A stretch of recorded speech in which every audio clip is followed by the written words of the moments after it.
Tonight, I'm excited to introduce Frances Ragle. Frances is a representative of the Todd's Valley Miwok Maidu Cultural Foundation, and she's been a strong collaborator of the expanding Placer RCD prescribed burn program, including the Prescribed Burn Association. She's participated in many burns and has also helped develop some of the curriculum items for the Prescribed Fire 101 workshop series that we've hosted for the last 2 years. We look forward to continuing our partnership. And with that, I'll allow Frances to kind of give a better introduction of herself. Good evening, everybody. Can you hear me? Okay, thumbs up. That's great. My name is Frances Ragle. I was originally Frances Hansen, one of 5 family members that belong to the Colfax Todd's Valley Consolidated Tribe. My father was Nisenan. He passed in 1988, born in 1909. He taught me how to hunt. He taught me how to fish. He taught me some language, good language. He was an enigma in my life, but you know, anybody who take me out hunting and fishing is a hero in my mind. So I love my daddy a lot, and whatever I'm doing and getting involved with right now is a tribute to his cultural background. He never got to share because it wasn't allowed.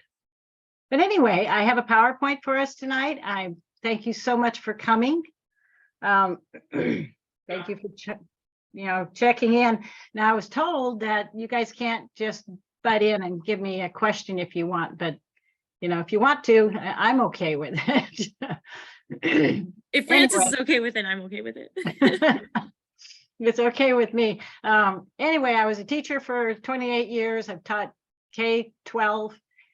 Teaching is my bend, and biology is my training. So with that, we can get started maybe. So what do you want me to do, Cordy? Call up my PowerPoint? So you're going to go to the bottom of your screen and hit share screen. Share screen. Well, there's my PowerPoint. Okay. Oh, there it is. Okay, got it. And then make sure you hit share. Awesome. Yep. And then I go up here to slideshow. Perfect. And whoops. Your screen is sharing. Now I have to get big here. So I see your screen, and now you're going to want to go to the presenter view. Yep. Present. Where is that? John circled it. It's John lower, so move your mouse. Aha, thank you, John. I see that. Oh, I don't know how he did that. I need to figure out that is wonderful. Now can I get to the start? Let's go down here. I got it. There you go. And then I think you have to go all the way back to the beginning. Yeah, I do. So I have to go up here to from beginning. This is one of the things you learn when you're a teacher, is how to get through the stuff that doesn't work just exactly right. Welcome, everybody. This is a PowerPoint I put together for Cultural Fire. I grew up in Todd's Valley, born in Auburn, California in 1952. You do the math. Anyway, my dad always had us burning. We burned piles, we burned broadcast burns. I can remember my cousin burning a hillside and thinking he was doing a good thing by, killing all the cedar trees that were there. And it was what his point was to get rid of the little cedars. And in the end, what he would have the next year, I would notice in the spring, there'd be nothing but bracken fern on that hill. But we didn't have anybody at the time who were, collecting bracken fern roots for baskets, but we had plenty.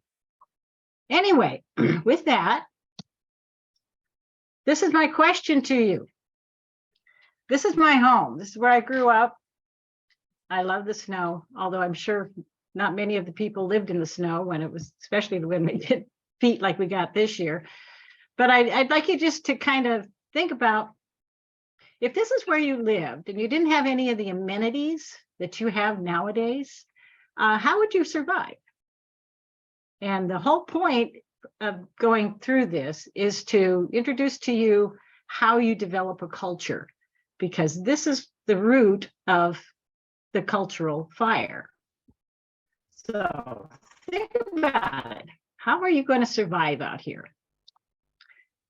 The background rock I will direct your attention to is a petroglyph that you'll find it's kind of obscure up in the Picayune Valley. Anyway, I'm familiar with these tribes. My dad said he was Nisenan. We were told once we were Miwok. Somewhere along the line, we also understood we may have been Maidu, even Paiute, but never North Fork Mono. Those people just did the same things that we did because they lived in, like areas. But it's kind of tough to grow up and not really know where you were, who you are. Got to, if just a short segue story, I'm hoping to kind of connect with somebody out there about my same age. Remember those standardized tests? And at the beginning, there's a whole bunch of check boxes. And in the check boxes, you're supposed to, write or check which ethnic group you belong to. And I looked at that chart for years and I never saw me. The only Indian that was listed was Alaskan. So for a long, long time, I just checked Caucasian. And hence, I became my father's little white daughter. Anyway, these people that lived in that area that you looked at lived there for thousands of years. And they learned to live there because they were very intelligent people. They were willing to invent things and test things and use science in their way of being able to survive. So when they say they were hunters and gatherers, they were also agriculturists.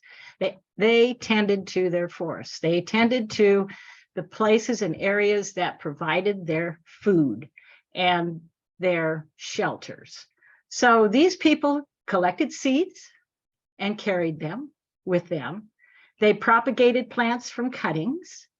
They coppiced or pruned, different plants. They learned for, controlling the growth, for instance, for getting a straight shaft for an arrow.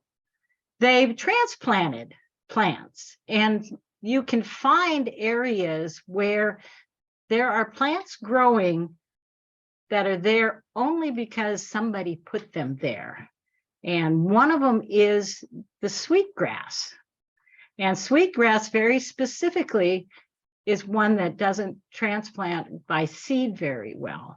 So when you run into a plant of wheatgrass, which is very abundant in Canada, that's where I first was introduced to it. But I have actually smelled that smell in California, up by Robinson Flat. So that plant was there because somebody put it there and somebody else gave it to them. They also burned, and they burned quite a bit. Sometimes it was, something they did deliberately, and they did it for many, many reasons, in particular pest control and for management of growth in plants. This is called pyroagriculture, and it's dependent on the climate. They were very aware of when and where and how to set a fire and to control that fire. They really specified what kind of, treatment they were going to give that particular plant community to get the results they needed. So that it's very regional in they didn't set the forest on fire just to burn the forest. They had a particular reason for doing it. And there was also, they understood natural fire. And there were times when the natural fires that they expected to come with all the weather in winter and fall, if it didn't burn right, they would go set fire and in order to get the results they wanted. And of course, they were also very interested in developing products that they could trade for other things that they could not get on their own. So are we doing okay? Yeah. All right. Anyway, this is one of my favorite lithographs. This is my home. My sister actually owns this property in Todd's Valley. And when I was showing this picture off, it's as it says, it's a lithograph. As I was showing this picture off to a couple of friends, they were fascinated by the fact that there's very few trees in the picture. And it's not all because of logging. There's very, very, this area that had been well treated right there in the bottom of not in the bottom of the picture, but if I take my little cursor, right there, here's a creek. And there was an Indian village right here in this creek prior to these buildings being put in, obviously. But these buildings in here were owned by a man with Mary Todd Lincoln's uncle lived there. And she came here to live for a while. And that's how we got to be Todd's Valley. He was Dr. Todd.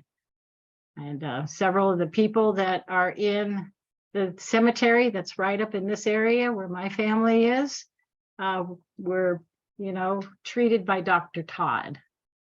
Anyway, at this point in time, and this would have to be in the 1900s, the forests were, at the beginning, they were, free of understory growth.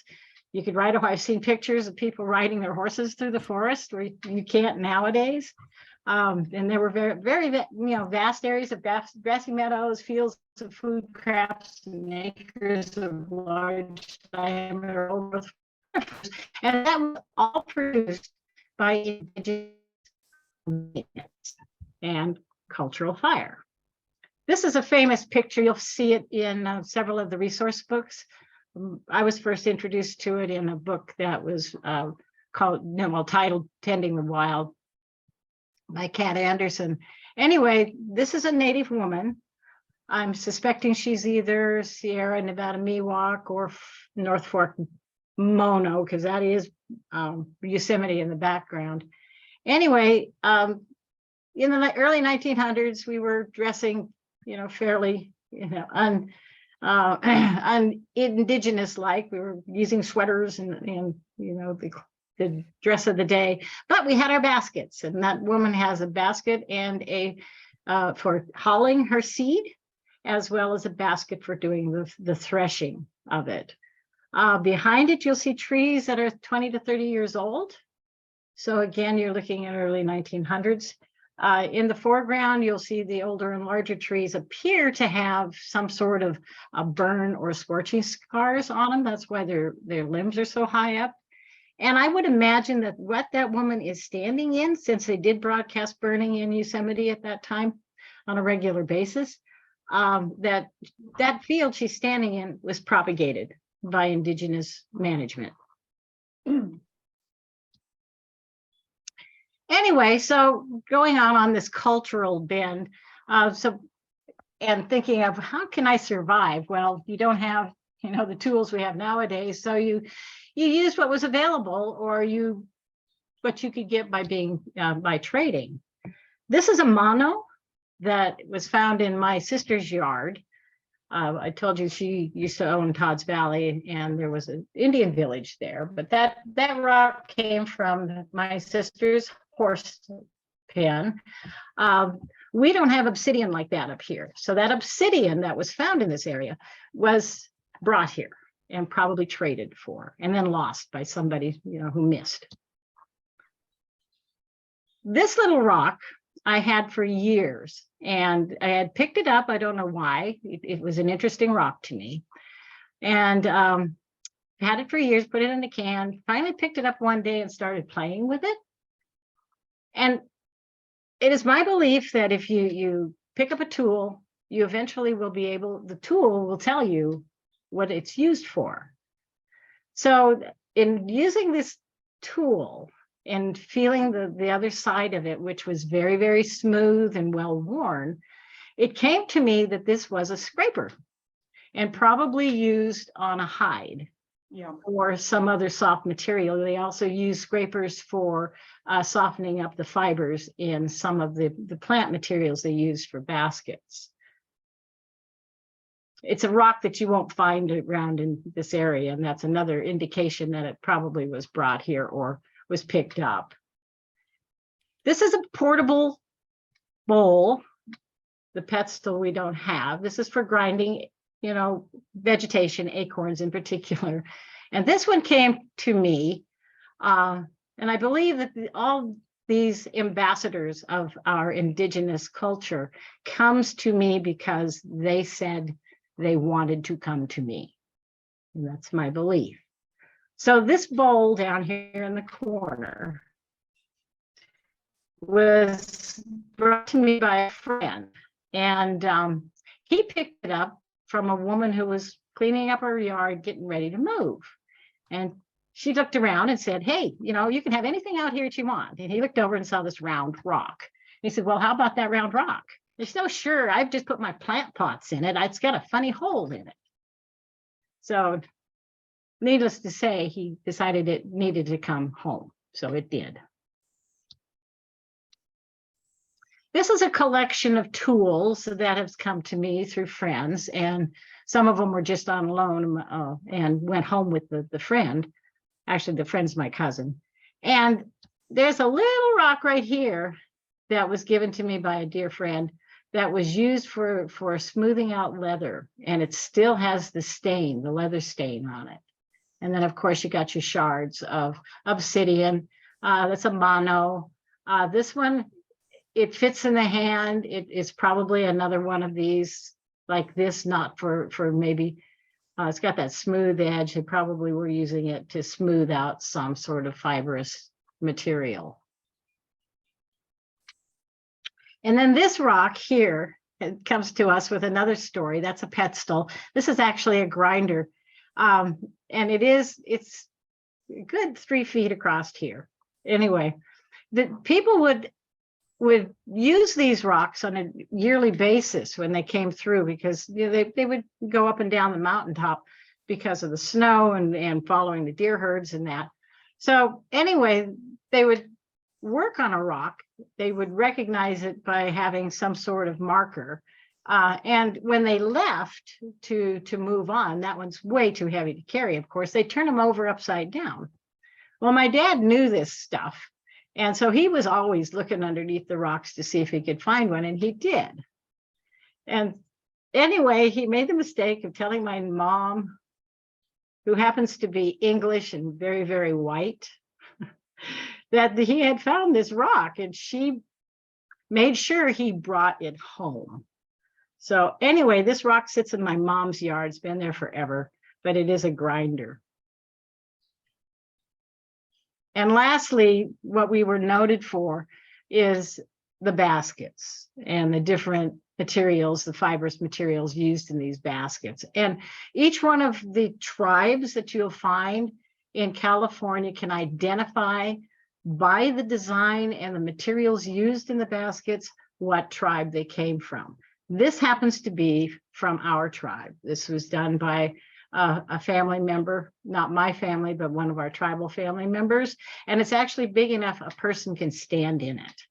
And there is a picture of her sitting in her basket. Again, it's probably a burden basket or a storage basket. These people did move with the weather.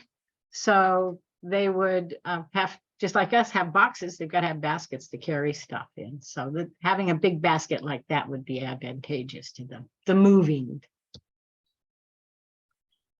I could go on and on and on about how they went acquired food. Obviously, if you're collecting acorns, you're bent over and putting them in a basket. If you're beating seeds, you're putting it in a basket.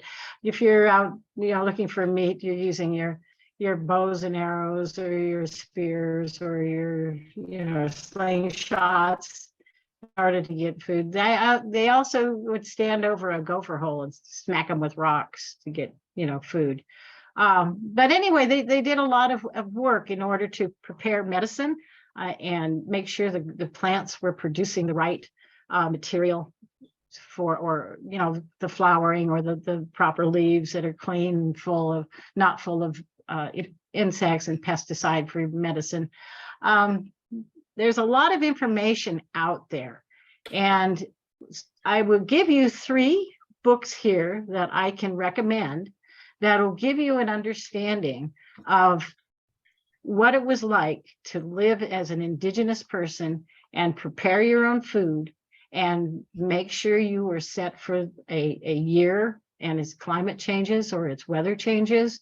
And they're very, very, you know, well-resourced books. So Buffalo Bird Woman's Garden, it is Hidatsu, but you know, many of the techniques that they talk about, there are techniques that were probably passed on because these people communicated across the mountains. Our cultural area, our intermixed cultural area, happens to be over the ridge from the Palisades now, in Picayune Valley. That was a trading spot. You can find all sorts of evidence of several different tribes in that area.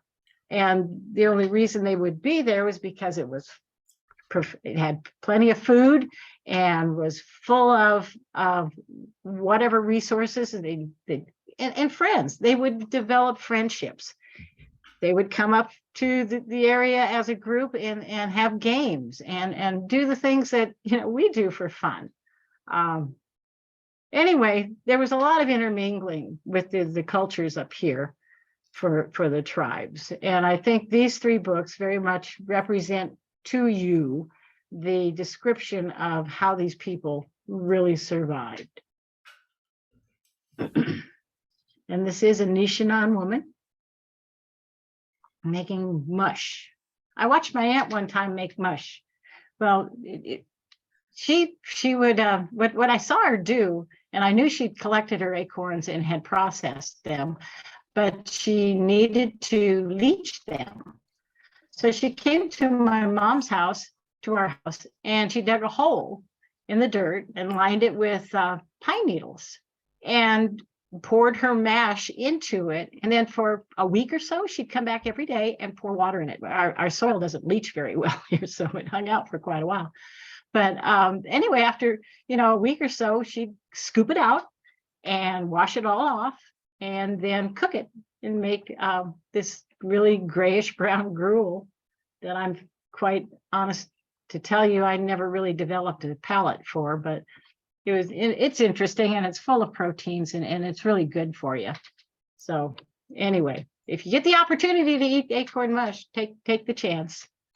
But anyway, this cultural fire is dependent on your definition of what a culture is. So these people develop their culture based on their environment and upon their influences and their teachings from the past. So this culture, through, you know, let's go with the strict definition, it's the customs, arts, social institution, and achievements of a particular nation and social group. This becomes the people's identity. So in California, we have the most tribes, tribal families, tribal identities than any other state in the United States. So we have 109, I've seen 110 federally recognized tribes. We have more than 70 that are probably either seeking for federal recognition, but there's some competition out there for that particular recognition now, and it's a slow process. My group is actually seeking recognition too. And you're probably all familiar with this particular map. This is the tribes, or the map of our tribes in California. So my dad said he was Nisenan, and that's right in here. Other people said he was Miwok, so that would have been here. So who knows? The Paiutes were all over the place. And we do have Washoe cousins, though, because of this mixing of individuals and tribal entities in that area for the trading and for the food in that. But there are also about 45 tribal communities that were once formally recognized.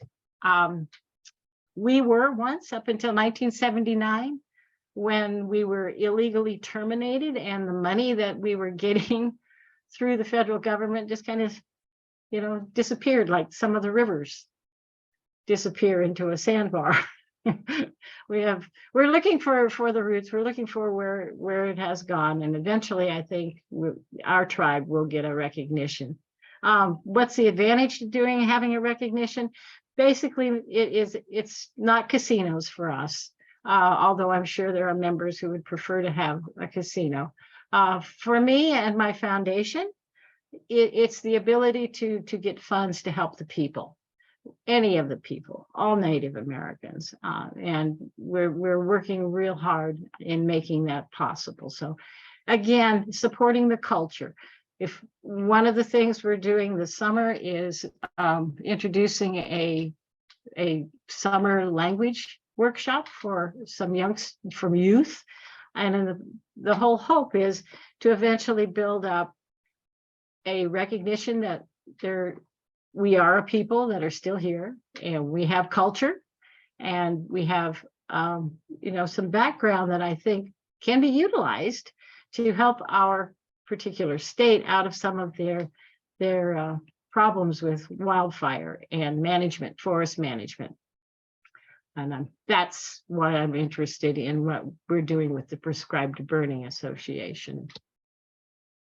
So we come to, and you probably are all aware of this, if you were interested in cultural fire, you went and got the definition and looked at it.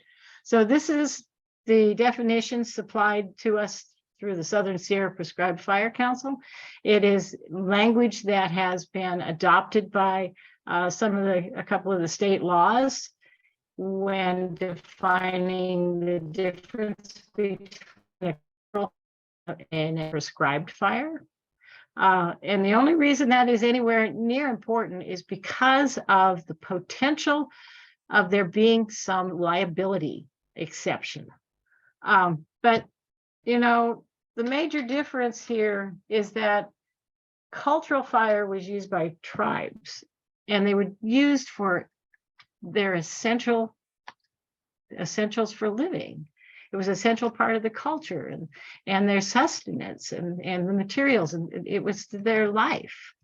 And so they used fire to support their survival. It was not just a prescribed fire, although you can say, and I have argued myself, that cultural fire is prescribed fire because it's a prescription that we follow. But to take it a little further out, to understand the real cultural fire, the cultural part of cultural fire, is to have an understanding of the connection we have with the land. Everything in that land is important to us. Everything out there has a spirit. Everything supports everything else. And we are only part of it. We are not masters of it. We are very open to whatever the land says to us. And I think the land has been screaming at us for a while that we need to do a better management style. And so I'm very much into promoting stewardship, especially by our local tribes who have the heritage, and I think have the innate understanding that we are dependent on our land and our healthy forests. But that brings us to the point where you have to consider, okay, what's the law that governs just fires and all that? There's several people who have, they put up the brakes and they say, oh, you can't burn because of the potential of it, getting away and all this other stuff. Well, if cultural burns, you don't lose control of cultural burns because you've taken everything into consideration of what your resource and end product is. It's those people who don't have more than one reason for setting some forest on fire. If it's just to remove some, debris and on the forest floor, that could be part of it. But what are you going to do after that? What are you asking that land to do for you? after you have burned it. And that's what we ask. We ask, how can we help you produce what you would naturally do? And therein lies, I think, the difference between a cultural fire practitioner who will set a fire for a reason and a fire practitioner who just is setting it off because he gets a paycheck. I'm being cynical, I'm sorry.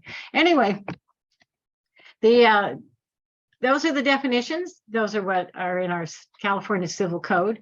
And it's important for you to understand that the liability that is afforded to you by identifying your fire as cultural fire disappears totally once that fire gets out of control, because you're still liable for whatever civil damages that you've done, whether you were a tribal member or not, if you haven't done your due diligence. Well, the cultural fire practitioner makes sure that they have done their due diligence. So this is the Senate Bill 332 that we have been, looking at for quite a while. It again gives you the definition for prescribed fire, and it emphasizes for you that it's for, some reason, and it is controlled by a person who's responsible and knows how fire responds to the environment. But if you let it get away, you are responsible. Because of you could be guilty of gross negligence. So I encourage you to take the workshops that Cordy offers you. If you haven't done it already, I would emphasize that it would be good for you to tell your neighbors that, I'm going to burn, and you can be burning too.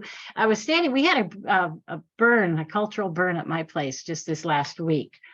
And after we got done, it was a beautiful burn. After we got done the next day, I was down on the site and then on my next little plot, and I'm on the dump road, so to speak. And so I get, these people driving by all day long on dump days.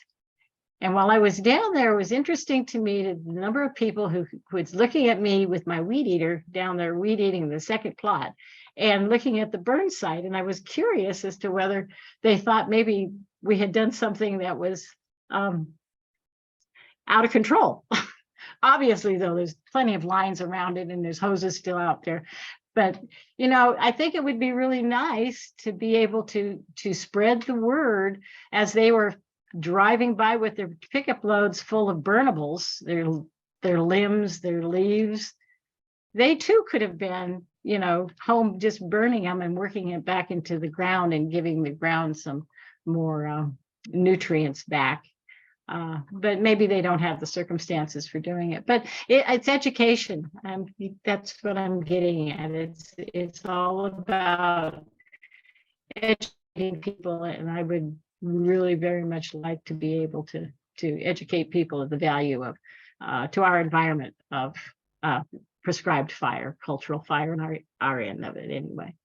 So anyway, this is who I acknowledge for my information and for giving me the opportunity to come out and do a presentation like this. So Cordy, kudos to you. Thank you much. Jenny, thank you so much. If it wasn't for you, we wouldn't have gotten this far, I'm sure. And my brother in spirit and mission is Chris Paulus, and everything I know, he taught me. And this is who we are.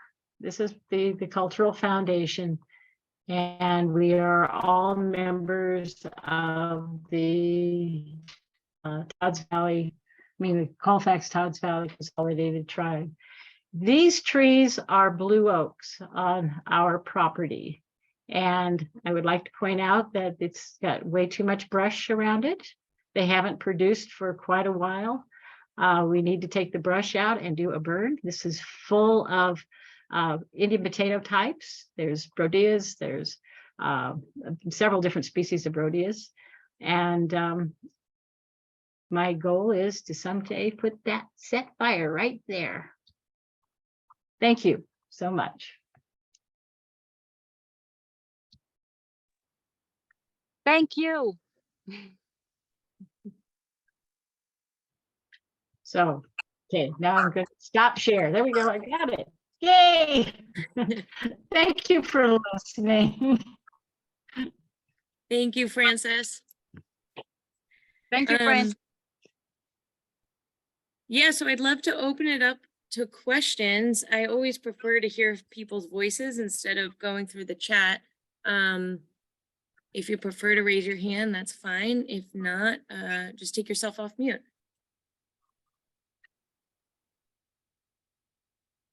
Otherwise, I have some questions, Frances. Awesome. I'm waiting for my daughter. I see my daughter's on. I'm waiting for a question from her. So I know we've talked about a little bit about how there's now a new checkbox in the CAL FIRE online burn permitting system. Could you kind of explain or discuss that a little bit from your perspective, and how maybe it's not just a statistic, but it means a lot more about the traditions of cultural burning?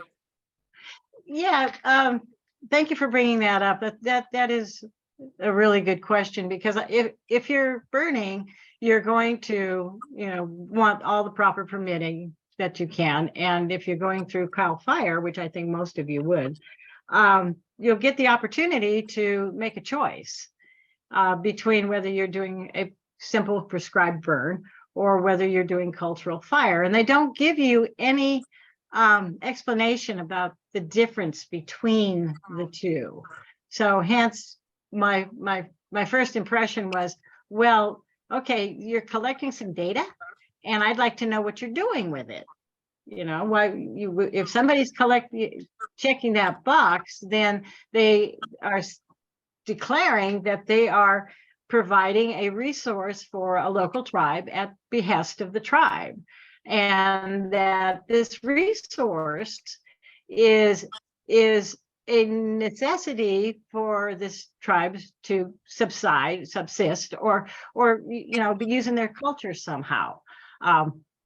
Anyway, but there's no way of identifying that. So the point here is it's just prescribed fire. If you're not associated with a tribe, if you're not contracted out to a tribe to produce or help produce a resource that is needed by the tribal community, then the choice is easy. It's just prescribed fire. It's not cultural fire unless you have permission from the tribal entity. It's in your local area for you to do that. And if once you get you get the permission to do it and everything is fine, no one's going to know the difference, that's for sure. So it's an honor system. But where it comes down to is if the choice is impure and it gets away from you, and then the inspector comes out and says, "Oh, what are you doing?" And you say, "Well, I'm culturally burning." And he said, "Oh, but you just burned down a $5 million house. What happened?"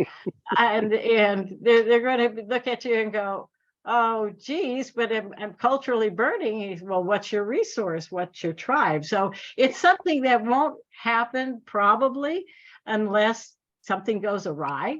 And if it does, then you're still civilly liable for paying off that $5 million home, whether you're a tribe or not. But I think it's just a thing about education. I think it's a simple choice. It's no big deal.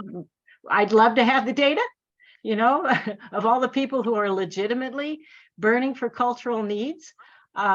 That would be really important information. I know there are tribes burning all over California.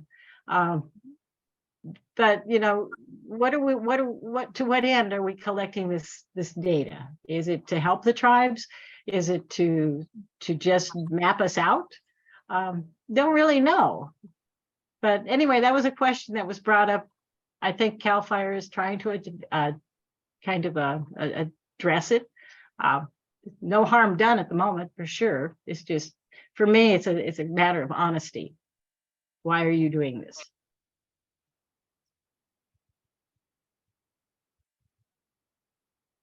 Does anybody have any questions about the new Senate bills that are coming out in regards to cultural burning or even prescribed burning and how they compare? I know Francis brought up Senate Bill 332. As far as I know, that's the big one, and then there's potentially other ones coming through the pipeline. Emilio, can you summarize those? Oh, did Francis get pushed off? No, Oh, there she is. I'm here. I'm listening. I'm reading. I'm Yeah. reading the chat. Anyway, yeah, laws are laws, and we have a tendency. When I was in my classroom, I shut my door and tell my kids that, you know what the rules are, and they all shake their head. And I said, well, rules are meant to be broken, and my expectation you're going to do it. But we can work it out. So hopefully, people will just be honest. I don't know. And these bills, it's all for the advantage. I think it was out of respect and honor to the indigenous people and the traditional ecological knowledge and the indigenous management practices that we're trying to promote in order to help California reduce its wildfire risk. The major reason for us to promote individuals and private entities to incorporate a regimen of using fire as a tool to reduce debris and some of the risk we have in wildfire. It'll take the pressure off of some of our agencies who are running out there to put out all the wildfires.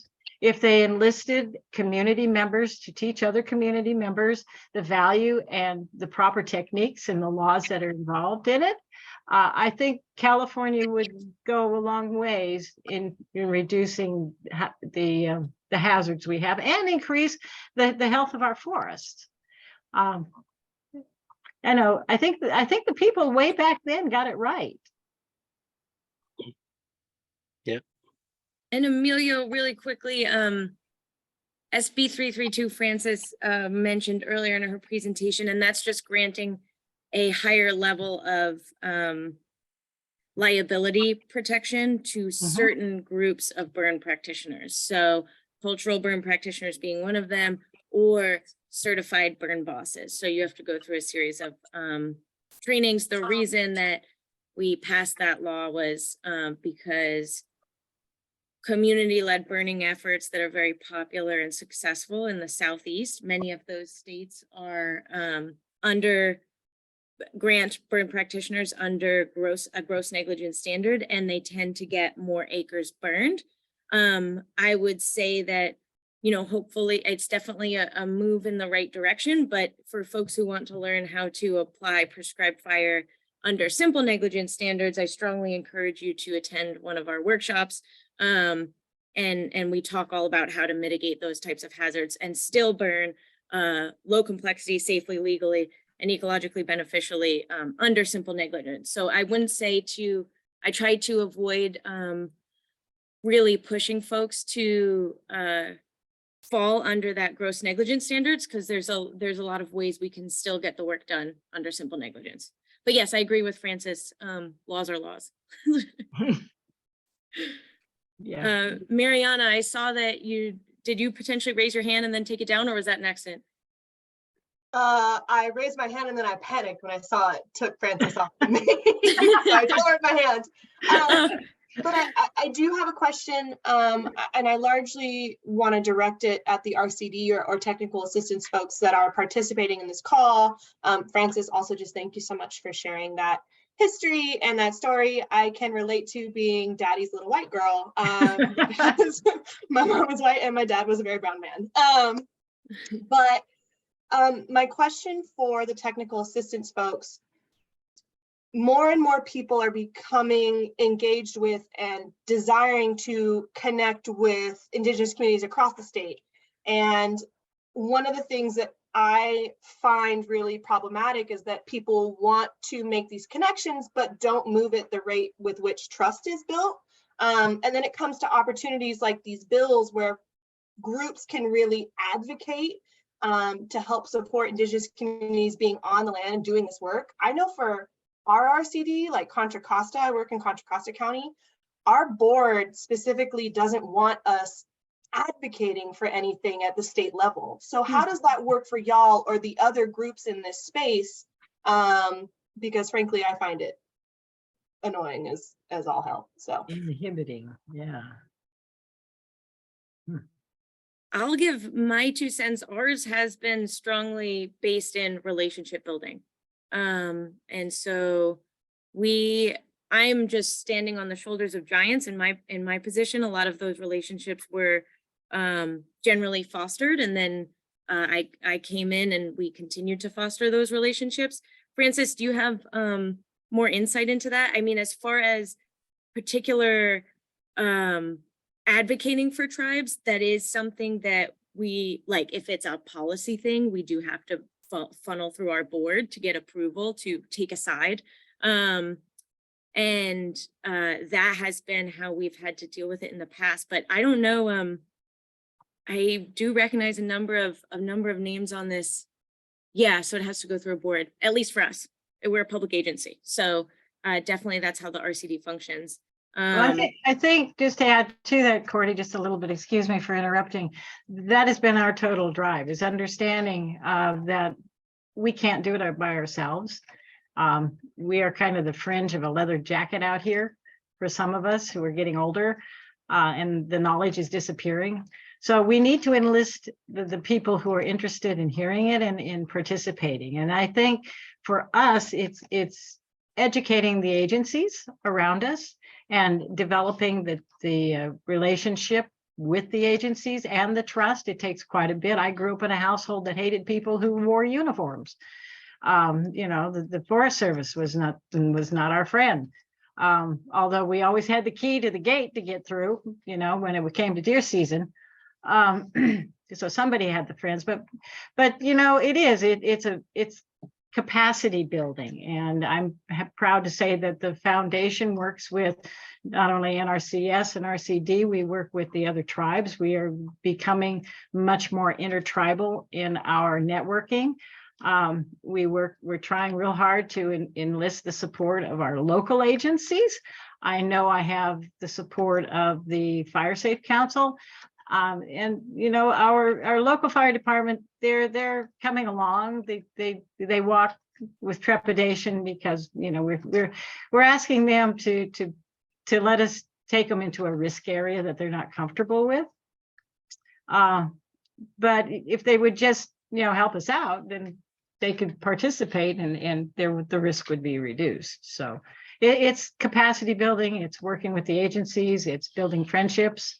And it's communicating with, I'm also on the Fish and Game Commission. So it's communicating at the county level with those agencies. On occasion, I go to the Forest Hill Forum and report and ask and just listen to see what issues they have up there relative to our forests. And recently, the real issue has been our bum trees. How are we dealing with it? And RCD has picked up and NRCS has picked up quite a bit of the reins to help us get through that as a community. And we're just hoping that we can help out with some of our, we have a 20-man red carded team of Native boys and girls who are learning how to monitor and can come out with cultural knowledge and help protect not only our ARC sites, but help protect our forests with the knowledge that they're getting and have had based on the proximity in the Native family and tribe. So I think that's you got it. We've got to work together.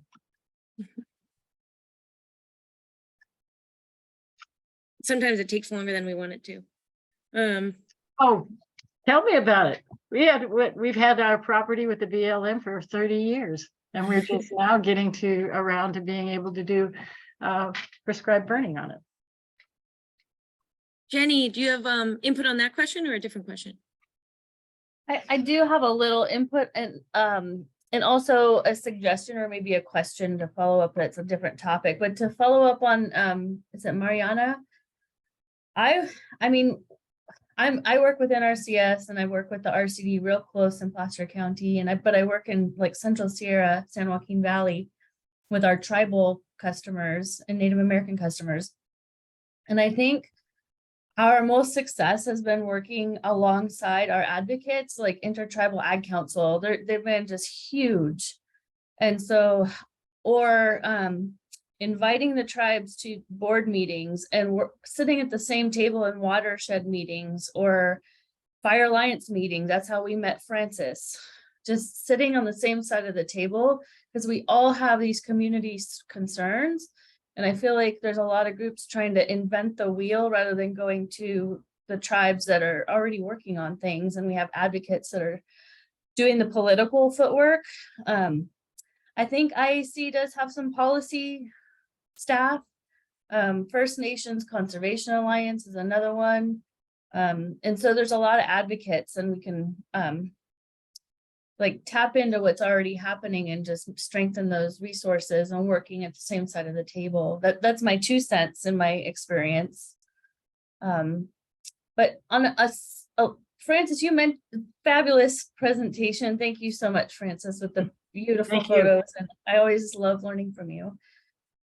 You did the story about your neighbors driving by with you standing there with the weed whacker. I can totally feel like, oh gosh, what are they thinking with you? Yeah, really. So, is there a template for landowners to maybe from a Fire Alliance or a PBA sort of perspective, if someone's doing a prescribed burn on their property, so they can put it out in their local newsletter and say, this is what we're doing just to educate you, maybe a photo or two. I don't know if that even exists, but it would be helpful to, rather than recreating from scratch, each landowner doing an article in their local paper or newsletter. Yeah, that's a good idea, Jenny. I haven't created any type of template. What we do encourage all landowners to do is, and this is actually quite reactive now that you're bringing this up, but we encourage them to contact their local CAL FIRE unit as well as the dispatch center, just so that if they get a call of smoke, that the dispatch center can explain to them, no, that's a prescribed burn. Do not worry, and do a lot of that outreach. But I agree, that's probably a good idea to at least have some even quick social media nuggets of information that people can use and post to their neighborhoods to say like, hey, I'm planning a prescribed burn. Here's why, and kind of list some of the benefits, as well as a contact number. If you're concerned, please contact me, that type of thing. That's a good idea. Yeah, and I mean, that is very good too, because I think awareness is key, but I think as a follow-up educational portion for this is what we did and this is why we did it, and maybe even like next season when we have growth, take a photo and say, we burned in this season and here's the health of our property. Just it's an educational component that maybe the RCD or the Fire Alliance PBAs can assist with templating, or maybe we can work on that together. I think it's a good idea to I was and thinking, educate. yeah, and I'm totally behind that, because my thought while I was standing there was, I need a sign. All I need is a sign that says cultural agriculture, or indigenous agriculture test plots. And then they can come by and watch it as it changes, and thinking, of course, and I'm all for it, of data collection. I'm into science. I would love to get that whole thing cataloged and studied as this is the results, because now my second plot, I have almost got it all weed ate, and it's right next door to my bird spot. So I'm thinking this is going to be an interesting point of observation. See how these two treatments recover. And a long-term, I'm a teacher. I'm thinking, yeah, the high school kids could probably come down and do something with that, or the Boy Scouts or somebody could come down on a regular basis and take pictures and make a catalog. It would be kind of cool. I'd like to see it. That's a good idea. And I do have grant funding, so I might, that's a good way of using it, is maybe even like more durable signage that just says, this was a prescribed burn with some information on it that Mhm. landowners could take and, post, at least those that are high visibility, like you, Francis. Yeah. Every, Thursday, Friday, Saturday, and Sunday. Yeah. Does anybody have any other questions? Cody, you mentioned that you've got pending bills. Can you talk about those? Pending what? Bills, Senate bills? Senate bills. Pending bills. So, well, the other one that passed was SB 926, which, give me a second. Oh, that's the $20 million prescribed fire claims fund. So what that's being set up is, because SB 332 only protects against suppression costs in the event of an escape, SB 926 is basically a pilot program of insurance claims fund. So $20 million.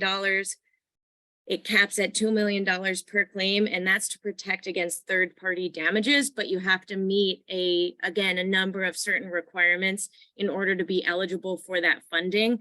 Often you have to have a burn plan, and there's a couple of other things. I actually haven't looked at it in a while, so I'd have to review it, but that's SB 926 that has passed that pilot program. The other one in the pipeline, and I don't know much about it, is SB 310. And that grants tribal organizations a lot more sovereignty as far as the permitting process goes. But I don't have a ton of information. Maybe Francis, I also see Mariana nodding her head. If you guys have more information to add to that, please feel free to speak more. But that has not passed, as far as I'm concerned. Cordy, I might be able to answer questions about. Yeah, Ron, go ahead. If there's any questions about 926, that's about to launch. Next month it'll probably be online and people can actually apply for the liability claims fund. And it includes provisions for cultural burning as well. Thank you, Ron.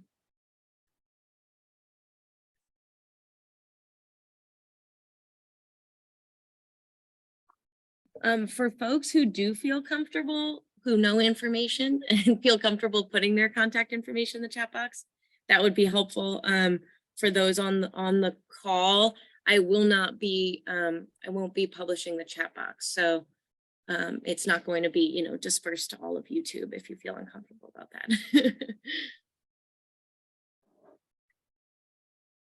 that. Perfect. So we are at about 7 o'clock. I'm happy to take more questions. Francis, I'm going to tell everyone you're also happy to continue taking questions. You may speak for me. Yes. Yeah, for those who want to stay on the line, we're here. For those who don't, or if we're all finished, thank you again so much for coming up. These are important conversations in order to continue progressing, increasing the pace and scale of prescribed burning and cultural burning. And I hope everybody learned something today.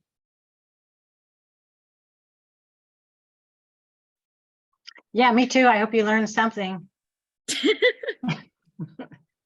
There'll be a quiz in the end. Yeah, exactly. And feel free to reach out to me. My email is mynamecordy@placerrcd.org. And I can also connect you with other folks who maybe you're interested in connecting with in this group. But otherwise, have a wonderful evening. Sun's still out, so feel free to head out. All right, I'm going to stop the recording.